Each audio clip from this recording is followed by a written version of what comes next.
Okay, we've all been there, right? You've lent a friend some cash, or you just finished a freelance job, or maybe you're waiting on a refund. But then when it's time to actually ask for that money, the money that's yours, this powerful wave of awkwardness just takes over. So in this explainer, we're going to break down exactly why that is. I mean, really, stop and think about it for a second. You know you're in the right. It is literally your money. And yet, there's that knot in your stomach, that little hesitation before you send the text. It's this almost universal feeling. And trust me, if you felt it, you are in very, very good company. You know, there's actually a name for this, the awkward ask.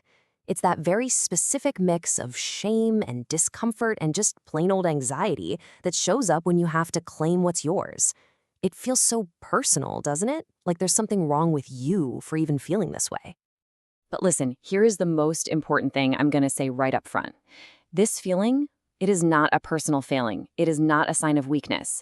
What it is the result of some really deep and often totally invisible social programming. And that's where we're going to dive into first. So where in the world does this feeling come from? Well, let's start with all the external stuff, the unwritten rules of society that have been drilled into us a lot of times since we were kids that just make this whole conversation so unbelievably hard. So the first big hurdle is this idea that talking about money is somehow impolite or tacky or greedy. A lot of us were taught to connect the entire topic of money with being judged negatively, and that creates this subconscious barrier before we even open our mouths. And that social rule, it leads directly to this voice inside your head. It's that fear that just asking for what you're owed is going to make you look bad, that you'll be judged for being selfish or, obsessed with money.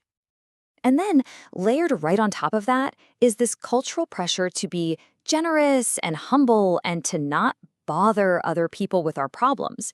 In so many cultures, putting the group's comfort above your own individual needs is seen as the right thing to do.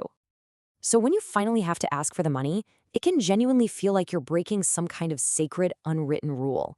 You're not just having a financial chat, you're challenging a really deep cultural norm. And that discomfort, it's powerful. It's powerful enough to make us put up with financial strain or just let resentment build, all to avoid breaking that rule. Now, all of that social programming, it creates this huge internal conflict. It's not just about what society thinks anymore. It's about the very real fears this situation starts to trigger inside our own heads. Look, for the most part, we humans are naturally conflict averse. We just want to get along.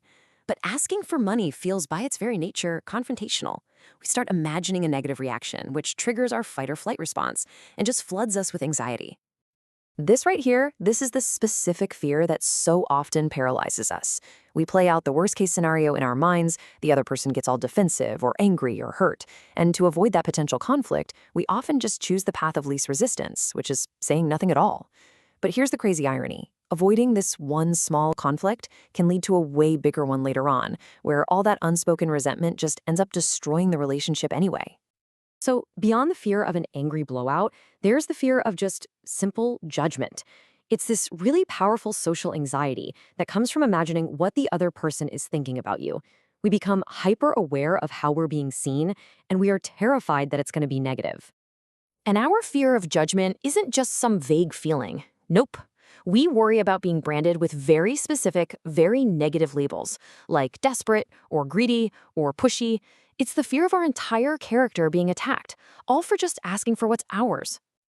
And finally, on an even deeper level, asking for money can just make us feel vulnerable. It can tap into these hidden insecurities we have about our own finances or our self-worth. It kind of feels like we're admitting, I need this money, which can feel like admitting some kind of weakness or failure, even when that's not the case at all. Okay, so we've totally established why this is so uncomfortable, but how do we actually manage the moment? How do we push past all that social programming and those internal fears to just get it done? Let's talk solutions. This slide really illustrates the core strategy perfectly. See, on one side, you've got that whole storm of emotion we've been talking about, the shame, the fear of conflict, the fear of judgment. But on the other side, you have the simple, boring, objective reality. This is a transaction. That's it. The whole key is learning to separate the feeling from the fact. So the source material breaks it down into 3 really practical steps. First, you have to actively reframe your mindset. Second, you communicate clearly and assertively, but still politely. And third, you have to consciously separate your emotions from your actions. Let's really focus on that first step for a second, because it is the most important. Reframe the situation. You are not begging. You are not being greedy. You are simply completing a transaction, an exchange, or an agreement. It is not a test of your character or theirs. It's just business. So the big takeaway here is this. You can't magically make that awkward feeling disappear. It's programmed in there way too deep. The real goal is to just acknowledge it, to kind of say, hello, anxiety, I see you there, but to not let that feeling control what you do. Feel the fear, but make the call anyway. And that leaves us with one last thing to think about. We've seen how the whole rule about not asking for money is definitely worth breaking. So what other unspoken money rules are you following that might be holding you back? Something to chew on.